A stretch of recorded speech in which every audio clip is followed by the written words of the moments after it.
Di sini, saya akan membahas mengenai konsep dasar pembelajaran. Yang pertama, A. Hakikat belajar. Secara etimologis, dalam Kamus Besar Bahasa Indonesia, belajar memiliki arti berusaha memperoleh kepandaian atau ilmu. Pendapat serupa dikemukakan oleh Mauli bahwa belajar pada hakikatnya adalah perubahan tingkah laku seseorang berkat adanya pengalaman.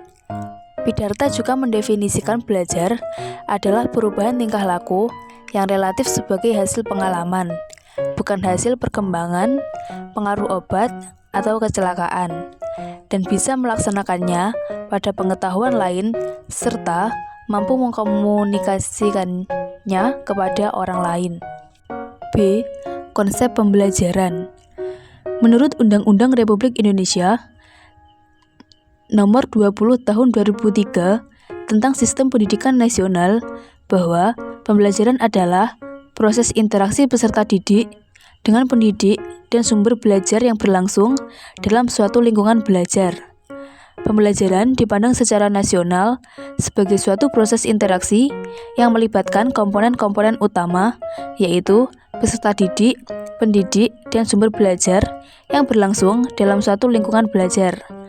Dengan demikian, proses pembelajaran merupakan suatu sistem, yaitu satu kesatuan komponen yang satu sama lain saling berkaitan dan saling berinteraksi untuk mencapai suatu hasil yang diharapkan secara optimal sesuai dengan tujuan yang telah ditetapkan.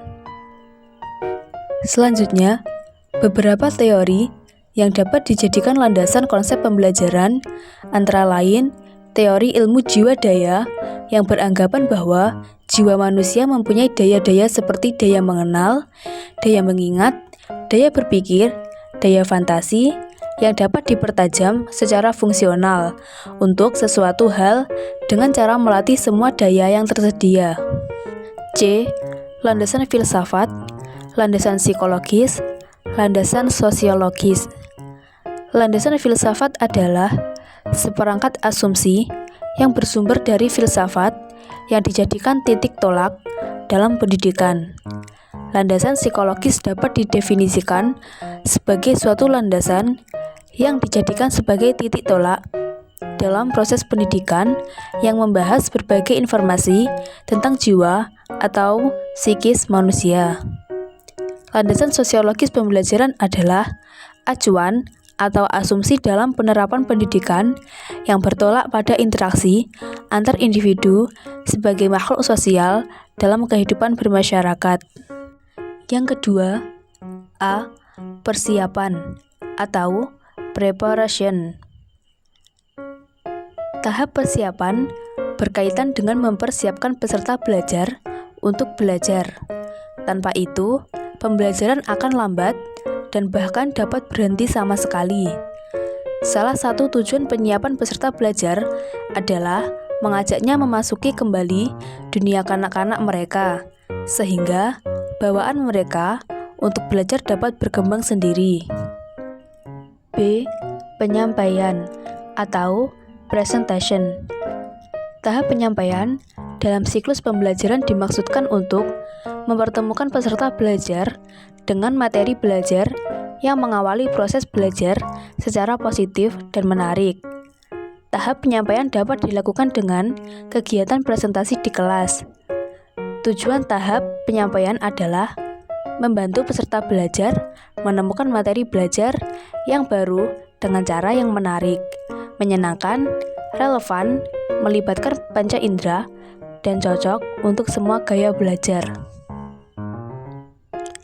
C. Latihan atau praktek. Tahap latihan ini dalam siklus pembelajaran berpengaruh terhadap 70% atau lebih pengalaman belajar keseluruhan. Dalam tahap inilah pembelajaran yang sebenarnya berlangsung. Tujuan tahap pelatihan adalah membantu peserta belajar mengintegrasikan dan menyerap pengetahuan dan keterampilan baru dengan berbagai cara. Yang terakhir, yaitu D. Penampilan hasil atau performance. Tujuan tahap penampilan hasil ini adalah untuk memastikan bahwa pembelajaran tetap melekat dan berhasil diterapkan, membantu peserta belajar, menerapkan, dan memperluas pengetahuan atau keterampilan baru mereka. Itu tadi pemaparan materi dari saya mengenai konsep dasar pembelajaran. Sekian yang dapat saya sampaikan. Kurang lebihnya saya mohon maaf. Wassalamualaikum warahmatullahi wabarakatuh.